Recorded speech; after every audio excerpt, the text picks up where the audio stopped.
30 ऐसे कानूनी अधिकार जो हर एक भारतीय को पता होने चाहिए। ड्राइविंग करते समय यदि आपके 100 ml ब्लड में अल्कोहल का लेवल 30 mg से ज्यादा मिलता है तो पुलिस आपको बिना किसी वारंट के गिरफ्तार कर सकती है। मोटर वाहन एक्ट 1988 सेक्शन 185-202। किसी भी महिला को शाम 6 बजे के बाद और सुबह 6 बजे से पहले गिरफ्तार नहीं किया जा सकता है। CRPC section 46। पुलिस अफसर FIR लिखने से मना नहीं कर सकते। ऐसा करने पर उन्हें 6 महीने से 1 साल तक की जेल हो सकती है। IPC section 166A। कोई भी होटल चाहे वो 5 स्टार ही क्यों ना हो, आपको फ्री में पानी पीने और वॉशरूम का इस्तेमाल करने से नहीं रोक सकता। भारतीय सरयूस अधिनियम 1887। कोई भी शादीशुदा व्यक्ति किसी अविवाहित लड़की या विधवा महिला से उसकी सहमति से शारीरिक संबंध बनाता है तो यह अपराध की श्रेणी में नहीं आता। IPC section 498। यदि 2 वयस्क लड़का या लड़की अपनी मर्जी से लिव इन रिलेशनशिप में रहना चाहते हैं तो यह गैर कानूनी नहीं है और इन दोनों से पैदा होने वाली संतान भी गैर कानूनी नहीं है और संतान को अपने पिता की संपत्ति में हक भी मिलेगा। Domestic violation act 2005। एक पुलिस अधिकारी हमेशा ही ड्यूटी पर होता है, चाहे उसने यूनिफॉर्म पहनी हो या ना पहनी हो। यदि कोई व्यक्ति उस अधिकारी से कोई शिकायत करता है तो वह अधिकारी यह नहीं कह सकता कि वह पीड़ित की मदद नहीं कर सकता क्योंकि वह ड्यूटी पर नहीं है। Police act 1861। कोई भी कंपनी गर्भवती महिला को नौकरी से नहीं निकाल सकती। ऐसा करने पर अधिकतम 3 साल तक की सजा हो सकती है। Maternity benefits act 1961। टैक्स उल्लंघन के मामले में कर वसूली अधिकारी को आपको गिरफ्तार करने का अधिकार है, लेकिन गिरफ्तार करने से पहले उसे आपको नोटिस भेजना पड़ेगा। केवल टैक्स कमिश्नर यह फैसला करता है कि आपको कितनी देर तक हिरासत में रहना है। आयकर अधिनियम 1961। निम्न आधारों पर तलाक लिया जा सकता है। हिंदू मैरिज एक्ट के तहत कोई भी पति या पत्नी कोर्ट में तलाक के लिए अर्जी दे सकता है।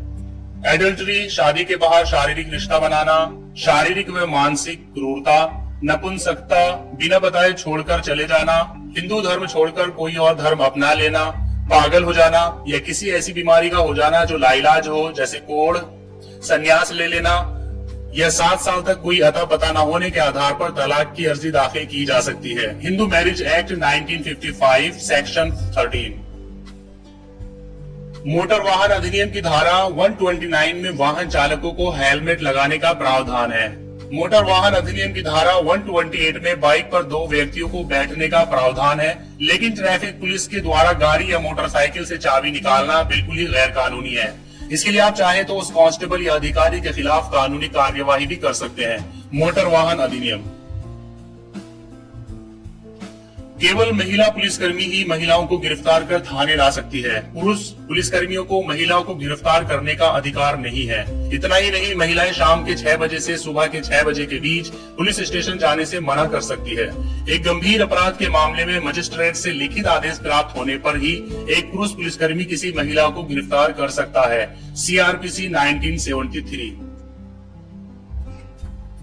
बहुत ही कम लोग इस बात को जानते हैं कि यदि उनका गैस सिलेंडर खाना बनाते समय फट जाए तो आप जान और माल की भरपाई के लिए गैस कंपनी से 40 लाख रुपए तक की सहायता पाने के हकदार हैं। आपको यह जानकर ताज्जुब होगा कि यदि आप किसी कंपनी से किसी त्योहार के मौके पर कोई गिफ्ट लेते हैं तो यह रिश्वत की श्रेणी में आता है। इस जुर्म के लिए आपको सजा भी हो सकती है। FCRA 2010।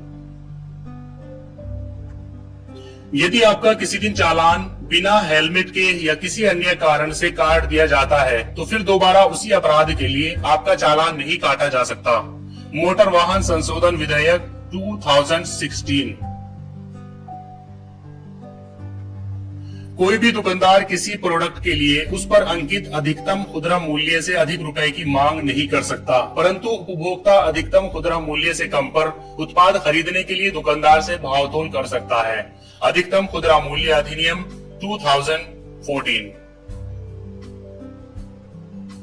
यदि आपका ऑफिस आपको सैलरी नहीं देता है तो आप उसके खिलाफ 3 साल के अंदर कभी भी रिपोर्ट दर्ज करा सकते हैं। लेकिन यदि आप 3 साल के बाद रिपोर्ट दर्ज करते हैं तो आपको कुछ भी हासिल नहीं होगा।